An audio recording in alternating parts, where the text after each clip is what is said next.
तुम्हारा अन्नदाता, पग पग पर है संग तुम्हारे अन्नदाता। लहू किसानों का बन के पसीना सींचता है धरती का सीना। मेहनत का तेरी हक दिलवाने, नई तकनीक नई खोज बताने। पशुधन को गुणवान बनाना, पौध सुरक्षा को सिखलाना, खेती के सब गुर समझाने, भारत का सरताज बनाने। आठों पहर है संग तुम्हारे अन्नदाता, अन्नदाता। नमस्कार, मैं शालिनी आप सभी दर्शकों का अन्नदाता कार्यक्रम में स्वागत करती हूं। हर रोज की तरह आज भी हम कार्यक्रम में लेकर के आए हैं खेतीबाड़ी से जुड़ी हुई बहुत सी लाभकारी जानकारियां। तो चलिए सबसे पहले देखते हैं कि क्या है विशेष आपके लिए आज के कार्यक्रम में। किसानों के लिए मुनाफे वाली है कार्नेशन फूल की खेती। मूली की वैज्ञानिक तरीके से खेती पर जानकारी। पावर टिलर यंत्र के महत्व और उपयोग पर किसान का अनुभव।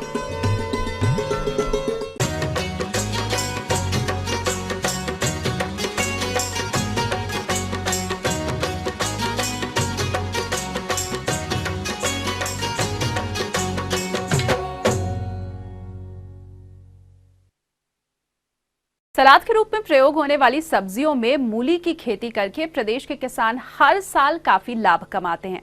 इसीलिए जो किसान मूली की खेती करना चाहते हैं तो वो इससे अधिक उपज तभी ले सकते हैं जब इसकी अधिक उपज देने वाली किस्मों का चयन किया जाए, साथ ही वैज्ञानिक तकनीकों को भी ख्याल रखा जाए।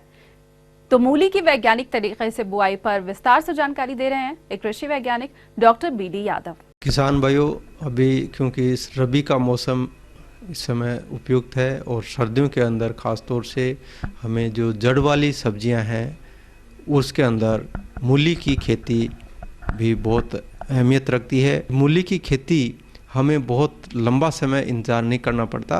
ये मूली की खेती हमें 1.5 से 2 महीने के अंदर हमें पैदावार देने लग जाती है, अच्छी आय होती है। तो मूली की खेती करने के लिए हमें सबसे पहले अपने खेत की तैयारी करनी है और खेत की तैयारी करने के लिए हमें अपने खेत के अंदर जुताई करने से पहले सड़ा हुआ गोबर का खाद कम से कम 10 से 15 टन प्रति हेक्टेयर की दर से अपने खेत में डालना है और उसको पहली जुताई गहरी जुताई करके उसमें मिलाना है।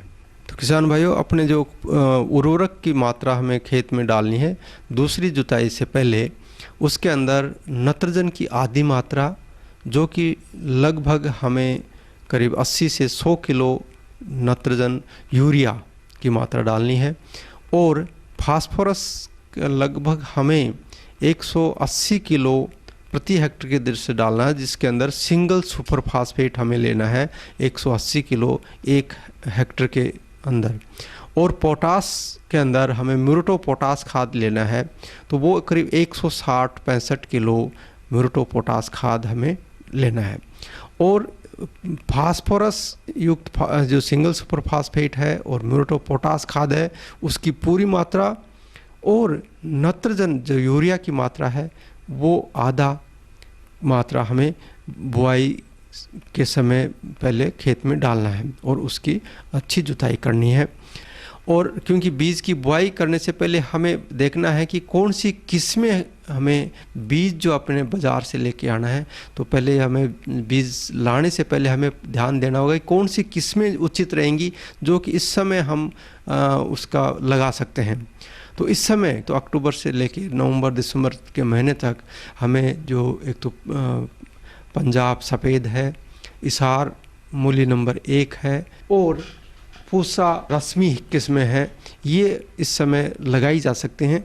तो इन किस्मों का बीज ही हमें बाज़ार से लाना है, क्योंकि वैसे जो मूली जो है साल भर अपन इसको लगा सकते हैं, परंतु यदि मूली की किस्म के अनुसार यदि अपन नहीं लगाएंगे तो हमें उसका जो पैदावार है वो बिल्कुल उल्टी हो जाएगी, कम मिलेगी या अच्छी नहीं बैठेगी।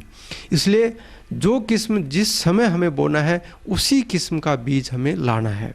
तो किसान भाइयों, इस समय जो अपने को ये जो किस्में मैंने बताई उन्हीं का बीज बोना है। और बीज की जो मात्रा है वो जो देसी किस्में हैं उसका करीब आपको 8 से 10 किलो बीज की मात्रा की आवश्यकता पड़ेगी 1 हेक्टेयर के लिए। बीज को अच्छी तरह से उपचारित करें, क्योंकि कई बार अपन बीज को उपचारित नहीं करते हैं तो बहुत सारी बीमारियां हमारी फसल पे आक्रमण कर देती हैं। तो बुआई से पहले, क्योंकि बहुत कम मात्रा में हमें उसका दवाई का इस्तेमाल करना होता है, तो क्यों नहीं हम उसको बीज को अच्छी तरह उपचारित करें। कार्बेंडेजिम या थायरम, आप कोई सी दवा ले लें, वो 1 किलो बीज में लगभग 2 से 2.5 ग्राम बीज दवाई की आवश्यकता होती है। और उसको अच्छी तरह बीज में मिला के और उसके बाद ही इसकी बुआई करें तो ज़्यादा फायदा होगा। जुताई के बाद में हमें, क्योंकि जो जड़ वाली फसल है ये, तो अच्छी जुताई होगी, गहरी इसकी जड़ें जाएंगी तो हमें इसकी अच्छी लंबाई की जड़ें मिलेंगी। इसलिए हमें इसकी बुआई करने के लिए पहले डोलियां बनाएं और डोलियां लगभग 25 से 30 सेंटीमीटर की दूरी पे कतार से कतार की दूरी रखें। उसके ऊपर हमें जो बुआई करनी है बीजों की, सीधी बुआई करनी है, वो लगभग 8 से 10 सेंटीमीटर के फासले पे हमें एक एक बीज की बुआई करनी है। बुआई करने के बाद में क्योंकि बारी आती है कि हम उसके अंदर सिंचाई करें, तो सिंचाई करने के लिए हमें ये ध्यान रखना है कि जो आपने डोलियां बनाई हैं वो ऊपर तक नहीं भरें, नहीं तो हमारे को बीज को उगने में परेशानी हो जाएगी, मिट्टी से दब जाएगा और बीज जल्दी नहीं उगेगा। इसलिए बीज की जो डोली की सतह है उसके ऊपर कम 3/4 भाग तक उसमें पानी लगे, ऊपर का हिस्सा पूरा नहीं भरे, और वो नमी पहुँच कर आपको बीज को जल्दी अंकुरित करेगी और अच्छी फसल बैठेगी। क्योंकि आपने अब जब बीज लगा दिया है, सिंचाई कर दी है, तो आगे बारी आती है कि उसके अंदर हमें समय समय पर खरपतवार नियंत्रण भी करना है। और खरपतवार भी, क्योंकि पानी जब लगता है तो बहुत सारे खरपतवार उगते हैं, तो हाथ से उसकी निराई गुड़ाई कर दें, खरपतवार नहीं होंगे तो हमारी फसल अच्छी होगी। उसके अंदर जब आपको खाद, जो नत्रजन उर्वरक देना है, आधा आपने पहले दे दिया है, जो बची हुई शेष आधी मात्रा नत्रजन की है उसको भी 2 भागों में, बराबर 2 भागों में बांट के हमें खड़ी फसल में देना है। और इस तरह से यदि हम मूली की खेती करते हैं तो हमें लगभग जो है पैदावार जो मिलेगी 150 से 250 क्विंटल प्रति हेक्टेयर के हिसाब से उपज मिलेगी। तो किसान भाइयों, इस तरह से यदि अपन मूली की खेती करते हैं तो हमें अच्छा मुनाफा होगा और बाज़ार में उसका मूल्य भी अच्छा मिलेगा, तो उससे हमें अधिक मुनाफा होगा। तो ये थी कुछ उपयोगी जानकारियां। अब लेंगे एक छोटा सा ब्रेक, जल्द हाजिर होंगे।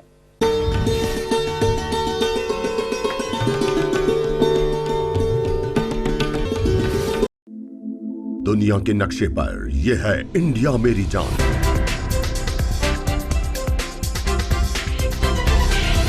भारत थोड़ा अलग है।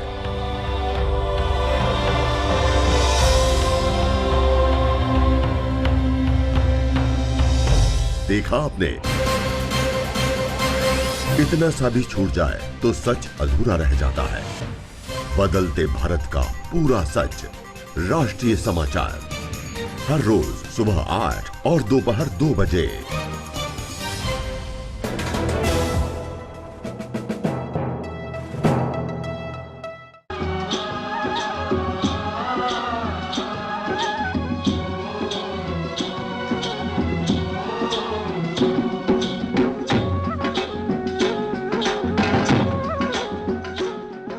ब्रेक के बाद एक बार फिर से आप सभी दर्शकों का अन्नदाता कार्यक्रम में स्वागत है। बढ़ते हैं अगली प्रस्तुति की ओर।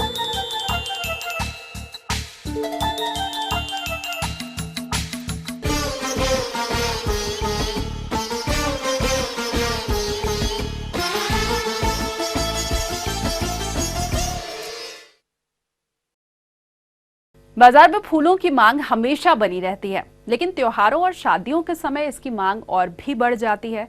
और त्योहारों के समय फूलों की मिलने वाले लाभ और इसकी गुणवत्ता को देखते हुए बहुत से किसान पॉली हाउस में इसकी खेती करते हैं ताकि अधिक मुनाफा मिल सके। और हिमाचल प्रदेश के चंबा जिले के एक ऐसे ही प्रगतिशील किसान लोकेंद्र सिंह भी पॉली हाउस में ही कार्नेशन की फसल से अच्छा लाभ प्राप्त कर रहे हैं। तो आइए मिलते हैं उन्हीं से और जानते हैं उनके अनुभवों को।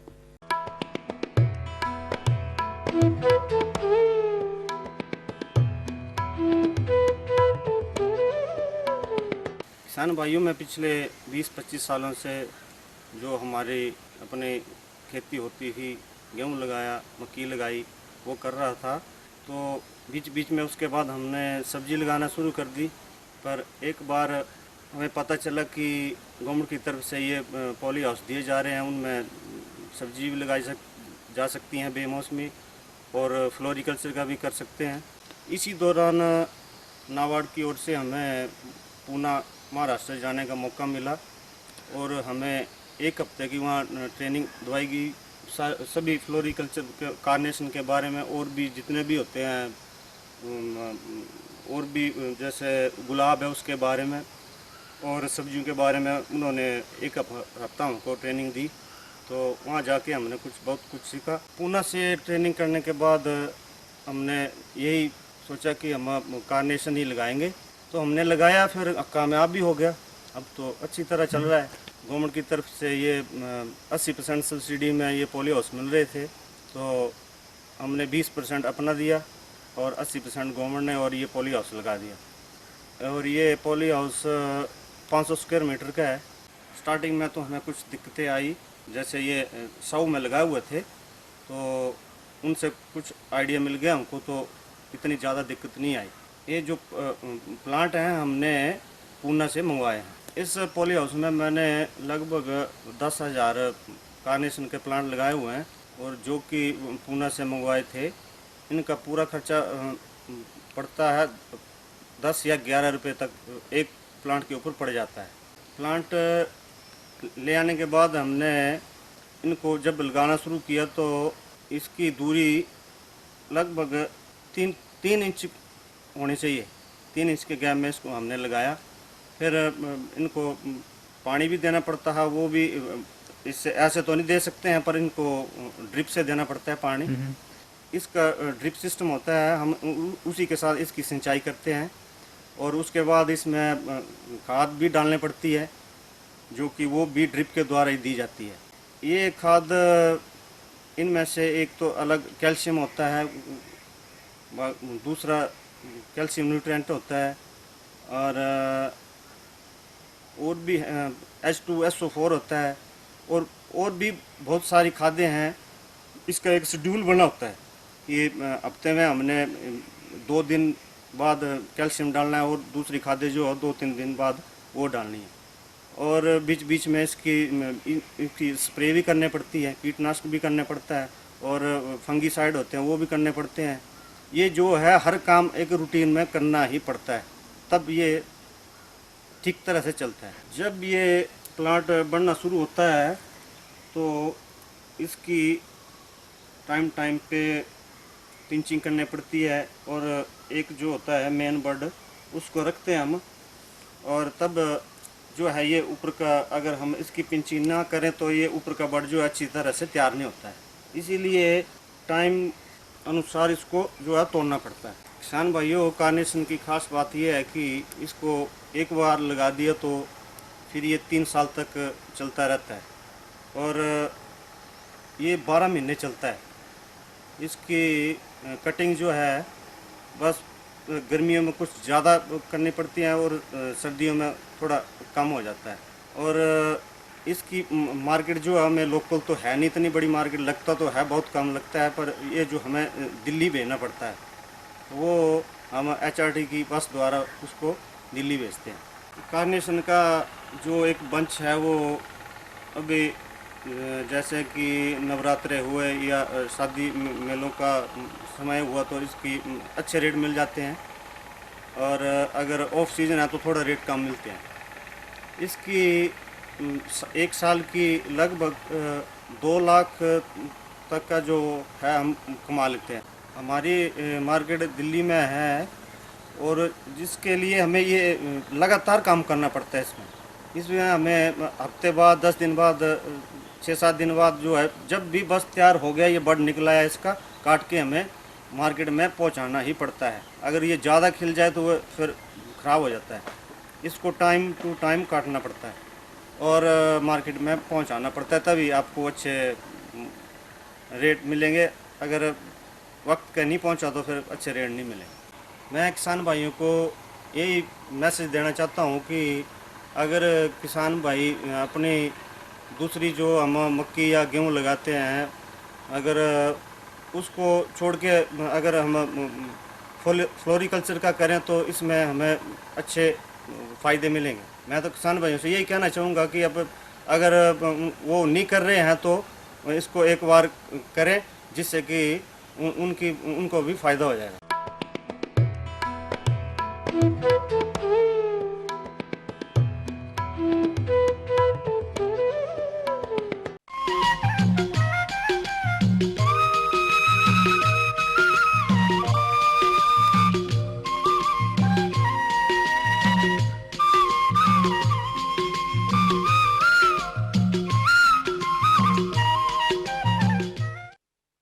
समय की बचत को देखते हुए आजकल किसान खेती में नए आधुनिक यंत्रों का प्रयोग करके फसलों से अधिक उपज ले रहे हैं।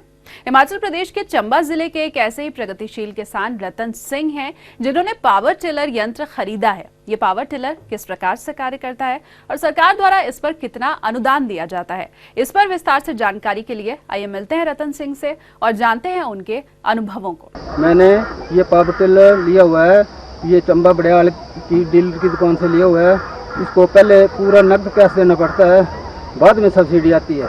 ये सब्सिडी हॉर्टिकल्चर ऑफिस से मिलती है। किसान भाइयों, इस पावर टिलर से मुझे बहुत फ़ायदा हुआ है और हर किसी को फ़ायदा होता है। जो 4 दिन 1 दिन का काम होता है वो 1 घंटे 1.5 घंटे में ख़त्म हो जाता है। बैल की जुताई से 1 दिन का काम 1 घंटे में हो जाता है और तेल भी कम लगता है, समय भी कम लगता है और ज़मीन जो है बहुत ही बढ़िया बनती है, क्योंकि इसकी जो है मोटा जो निकलता है वो नहीं निकलता, बिल्कुल बारीक और मुलायम ज़मीन होती है। हिमाचल में जो है छोटे छोटे सीढ़ी नामा खेत होते हैं और उन खेतों में इनको ले जाना भी आसान है और ये छोटे खेत से छोटा खेत 4 फुट तक खेत को ये जुताई कर देता है। छोटा से छोटा खेत और कोने से कोना बिल्कुल ही अच्छी तरह से जुताई होती है और इससे बहुत ही फ़ायदा है। जब चाहे इसको इस्तेमाल कर लो, फिर बंद कर दो, ना कुछ लगेगा। बैल को घास खवाना पड़ता है, समय बर्बाद होता है। उस बैल की जगह हमने गाय रखी हुई है और गाय का दूध भी इस्तेमाल कर लेते हैं और खेत के लिए गोबर गाय से निकल जाता है।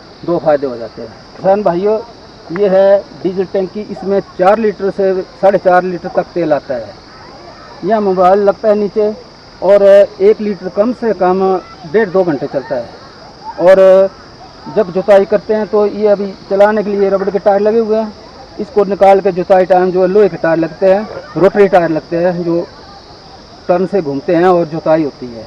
फिर जब ले जाना, दूर ले जाना है, किलोमीटर 2 किलोमीटर आधा किलोमीटर जहाँ भी, तो रबड़ के टायर लगा के ले जाते हैं। जुताई के समय टायर लगाते हैं हम, रोटरी लगाते हैं। उसमें जो ज़मीन ज़्यादा गीली हो तो वो मिट्टी उससे चिपक जाती है और उसको निकालना पड़ता है, नहीं तो ये जुताई नहीं करेगा, ऊपर चलेगा, तय ऊपर ही होगी। अगर बिल्कुल नमी अच्छी होगी, बिल्कुल सही होगी, तो इसमें मिट्टी बिल्कुल नहीं फंसती है। और ज़्यादा घास वाली जगह में जो है वो घास फंस जाता है, उसको निकाल लें, इसका खास ध्यान रखें। उसके बाद टाइल लगा के इसको सेफ रखना है। जब घर ले जाना है तो इसको ढक के रखना है। इसका तेल ठंडा हो जाता है। जब जो रस्सी होती है ये इसे खींचते स्टार्ट करते हैं, तो तेल ठंडा होगा तो बहुत समय लग जाएगा स्टार्ट होने के लिए।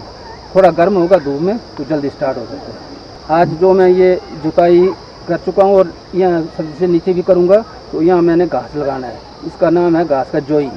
ये जोई है जो ये पशु के लिए, जो दूध वाली गाय के लिए, उनके लिए बहुत अच्छा होता है। थोड़ा उसमें से रख लेते हैं तो उससे बीज निकाल लेते हैं, बाकी घास के काम आता है और बहुत ही ज़्यादा घास होता है, अच्छा घास होता है, ताकतवर घास होता है, उससे दूध अच्छा होता है। पशु के लिए चारा बहुत ही अच्छा होता है। अभी जो मैंने ये जोई लगाई है ये कम से कम 90 दिन तक बिल्कुल तैयार हो जाएगी, लेकिन पहले अगर इसको काट कर खिलाना चाहें तो 60-70 दिन के बीच भी इसको काट कर खिला सकते हैं। किसान भाइयों, बहुत फ़ायदेमंद चीज़ है।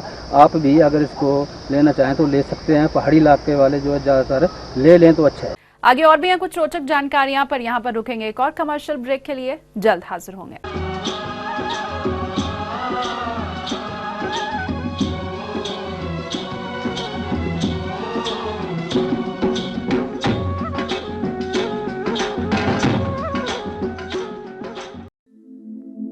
दुनिया के नक्शे पर यह है इंडिया मेरी जान।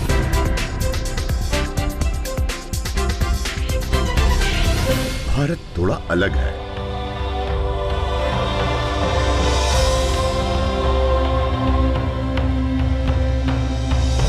देखा आपने, इतना सा भी छूट जाए तो सच अधूरा रह जाता है। बदलते भारत का पूरा सच, राष्ट्रीय समाचार, हर रोज सुबह 8 और दोपहर 2 बजे।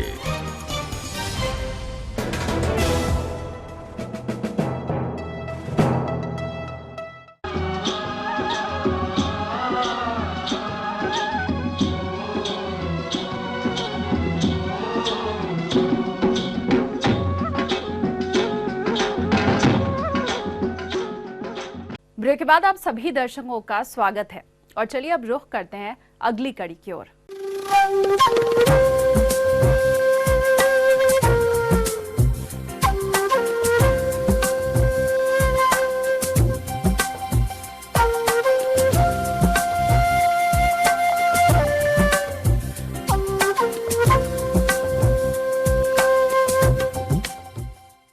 मौसम के अनुसार प्रबंधनों पर ही टिकी है आपकी खेतीबाड़ी और इसीलिए मौसम पूर्वानुमान और उस पर आधारित साप्ताहिक कृषि सलाह इस प्रकार है। मक्का, धान व दालों के दानों को धूप में सुखाकर बीज में लगभग 12% नमी की मात्रा बनाने से दानों में घुन नहीं लगता है। गेहूं व चने की बिजाई करने की सलाह दी जाती है। सरसों, राया, गोभी, सरसों व अलसी की बिजाई की जा सकती है। दीमक प्रभावित खेतों में बीज का उपचार क्लोरोपाइराफॉस 20 EC 40 मिलीलीटर से 250 मिलीलीटर पानी में घोलकर 10 किलो बीज में छिड़कें। फसल के दानों को भंडारण में नुकसान से बचाने हेतु सल्फर का पाउच गीले कपड़े में डालकर ड्रम के बीच डालें और ड्रम को हवा अवरोधक बनाएं। फूल गोभी की सुधरी प्रजातियों की तैयार पौध की रोपाई खेतों में 60 सेंटीमीटर कतारों तथा 45 सेंटीमीटर पौधों से पौधों की दूरी पर करें। गोभी वर्गीय सब्जियों में कमर तोड़ रोग की रोकथाम के लिए रेडोमिल M45 25 ग्राम प्रति 10 लीटर पानी में या बेविस्टीन 50 5 ग्राम प्रति 10 लीटर पानी में इसका घोल बनाकर छिड़काव करें।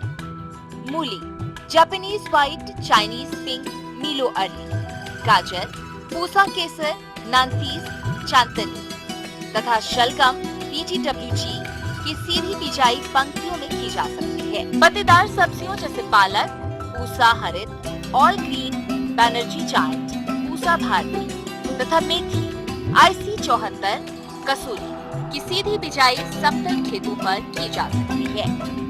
नई फसल लगाने से 1 सप्ताह पहले पीले चिपकने वाले जाल लगाएं तथा पौधरोपण के बाद अमीडाइक्लोरोपीड से सिंचाई करें। टमाटर व शिमला मिर्च में पत्ता धब्बा रोग की रोकथाम के लिए टिल्ट नाम की दवाई का छिड़काव करें। पहले लगे टमाटर में 2 टहनियां रखकर बाकी की कटाई व छंटाई करें।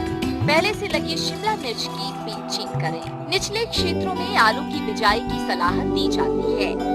पशुओं की जगह को सूखा रखें।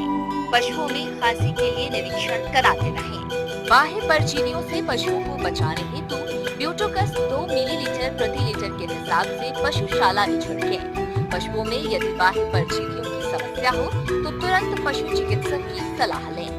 पौध में कलम से नीचे से निकलने वाली खोपलों को नष्ट करें। नींबू प्रजाति के पौधों में लीफ माइनर कीट तथा सीट्रस कैंकर रोग लगने की संभावना है।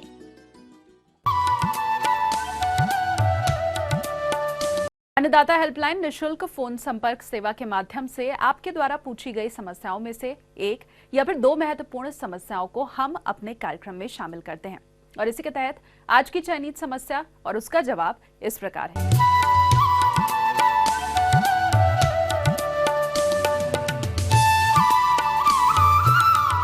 तो अब इस समय जो भी किसान भाई हमारे गुलाब की खेती कर रहे हैं, सलाह दी जाती है कि उसको जल्द से जल्द एक बार कटाई, उसकी छटाई कर लिया जाए, अच्छी तरीके से उसकी ट्रेनिंग कर दी जाए। सतह से कम 20 सेंटीमीटर 25 सेंटीमीटर के आसपास छोड़ के बाकी जितनी भी जो सूखी शाखा है या रोग ग्रसित है या कीड़े से ग्रसित है, उस शाखा को तुरंत वहाँ से काट दे। और काटने के बाद ध्यान देंगे किसान भाई कि उसमें फफूंदनाशक दवा जैसे बाविस्टिन है, डायथेनम 45 है, इसमें किसी एक का दवा का पेस्ट बना ले और पेस्ट बनाने के बाद जहाँ पर भी आपने कटिंग काटा हुआ है गुलाब का, और उसके ऊपर से उसको लेप लगा दे। उसके बाद आप कम से कम एक टुकनी या एक बास्केट गोबर की खाद ले लेंगे और उसमें यूरिया, फास्फोरस और पोटास, ये तीनों की जो मात्रा रहेगी वो 25-25 ग्राम तीनों की मात्रा लेके और उसके चारों तरफ अच्छी तरीके से निंदाई गुड़ाई कर दे और उसमें गोबर की खाद को मिक्स करके उसमें भर दे और उसमें एक हल्की से सिंचाई कर दे किसान भाई। तो इस तरीके से आप देखेंगे जो पौधे की आपकी जो वृद्धि है बहुत अच्छी आएगी। इसके साथ साथ किसान भाई हम पर्णी छिड़काव, फोलियर एप्लीकेशन जिसको बोलते हैं, हम पर्णी छिड़काव भी कर सकते हैं। तो इसके लिए हम यूरिया को 30 ग्राम ले और उसमें 30 लीटर पानी, उसमें आपका यूरिया रहेगा 30 ग्राम, इसके अलावा अमोनियम फॉस्फेट रहेगा, अमोनियम सल्फेट रहेगा, ये 30-30 ग्राम लेंगे और उसका मिश्रण करने के बाद उसको 30 लीटर पानी में आप घोल कर अगर आप इसका छिड़काव करते हैं, पर्णी छिड़काव, तो आप देखेंगे फूलों की जो संख्या है वो बढ़ेगी और फूल अच्छे आएंगे। खरपतवार के लिए किसान भाई जो भी गुलाब की अपन खेती कर रहे हैं, तो किसान भाई को हम ये कहेंगे कि पहले तो निंदाई गुड़ाई अच्छे अपने हाथ से ही कर ले और अगर संभव हो सके तो आप खरपतवार नाशक जो दवा बाजार में है, आपका ग्लाइसेल है, उपलब्ध रहता है, उसको स्प्रे में अगर डब्बे का लगा कर उसका अगर अपन कतार के बीच में अगर डालते हैं तो आप उसको भी अच्छी तरीके से नियंत्रित किया जा सकता है। तो समय रहता है, ठंडा मौसम रहता है, तो पानी हमारा जो है कम से कम 6 से 7 दिन के अंतराल पर हम उसमें हमें पानी देते रहें ताकि उसमें नमी बनी रहे। बहुत ज़्यादा उसमें पानी की नमी ना बने रहे जिससे कि हमारा उसमें कई बीमारी आने की संभावना रहती है। तो ऐसी स्थिति में हम कम से कम 5 से 7 दिन के अंतराल पर हम पानी दें। जहाँ पर किसान भाई आपके सुविधा नहीं है, पानी आपके पास अच्छी सुविधा है, तो आप बहाव विधि से भी दे सकते हैं, रिंग बनाकर दे सकते हैं, बेसिन विधि से दे सकते हैं, और जहाँ पर आपके पास ड्रिप की फैसिलिटी है वहाँ पर हम ड्रिप की फैसिलिटी से भी पानी दे सकते हैं। अभी आप देखेंगे किसान भाई उसमें कीड़े की अगर हम बात करते हैं तो गुलाब में एफिड और थ्रिप्स का बहुत ज़्यादा अटैक होता है, क्योंकि जब वो शाखाएं निकलने लगती है, नई शाखाएं आने लगती है, तो उसमें आप देखेंगे कि बड भी जब बनने लग जाता है तो उसमें कीड़े आ जाते हैं, एफिड और थ्रिप्स, जो कि चिपक जाते हैं उसके बड में और पूरी तरह से वो ओपन नहीं हो पाता, खुल नहीं पाता है। और इसके साथ साथ वो जो नई नई पत्तियां आती है उसमें भी कीट का बहुत ज़्यादा आक्रमण होता है। तो ऐसी स्थिति में किसान भाई हम इस चीज़ को ध्यान रखेंगे कि हमको इसमें नीम वाली जो दवा आती है, निमोनिल के नाम से भी दवा आती है, उसको कम से कम 4 ml प्रति लीटर पानी के हिसाब से अगर उसका छिड़काव करते हैं तो उससे भी नियंत्रित कर सकते हैं। इसके साथ साथ कीटनाशक दवा जो बाजार में उपलब्ध है, मेटास्टॉक्स हैं, उसको भी आप 1 ml प्रति लीटर पानी के हिसाब से, डाइमेथियोट है, उसको भी आप 1 ml प्रति लीटर पानी के हिसाब से अगर इसका छिड़काव हर 15-15 दिन के अंतराल में करेंगे तो बहुत ज़्यादा अच्छे तरीके से हम नियंत्रित कर सकते हैं। इसके साथ साथ आप बीमारी के आप देखेंगे तो डाइवेक इसमें बहुत ज़्यादा समस्या आती है। तो डाइवेक को नियंत्रित करने के लिए मैंने जो बताया, फफूंदनाशक जो आप जब भी कटिंग काटते हैं उसका एक लेप ऊपर की तरफ जहाँ कटिंग काटे हैं उस पर जरूर लगा दें, तो इससे भी हम नियंत्रित किया जा सकता है। और आइए अब देखते हैं कल दिखाए जाने वाले कार्यक्रम की मुख्य झलकियां। मशरूम से सफल उत्पादन पर किसान का अनुभव।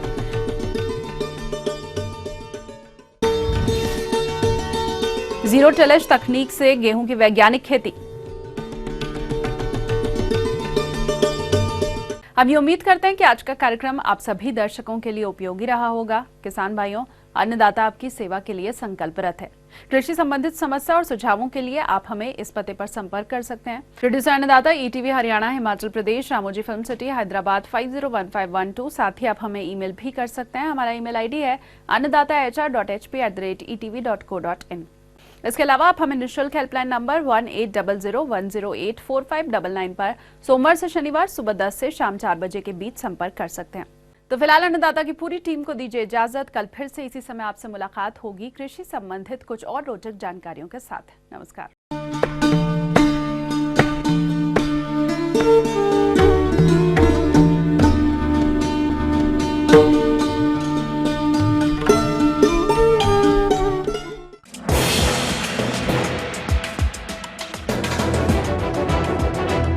आप देख रहे हैं ETV न्यूज हरियाणा, हिमाचल प्रदेश, खबर ही जीवन है।